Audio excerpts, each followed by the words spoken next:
guys, welcome to the channel. We're over here to discuss a new product, which is this Reedle shot Sika Reedle, and it is basically microneedling in a bottle.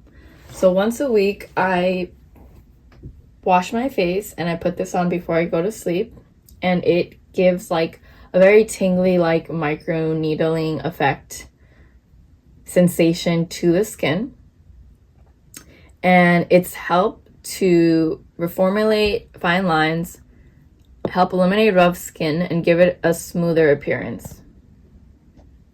So this Reedle shot 300, the way that you use it: every 3 days in the evening skincare routine, apply an appropriate amount and gently massage and absorb.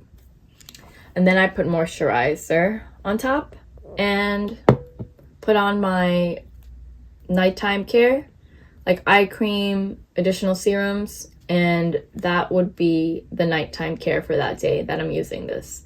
It helps to prevent fine lines and provide smoother skin. I've been using it for some time. I believe this you can purchase on Amazon, and it has 1.69 fluid ounces.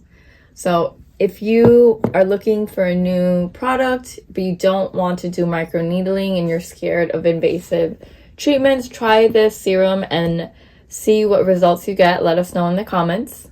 Thank you so much for watching. And if you enjoyed watching this video, don't forget to subscribe to our channel for new products and lifestyle tips.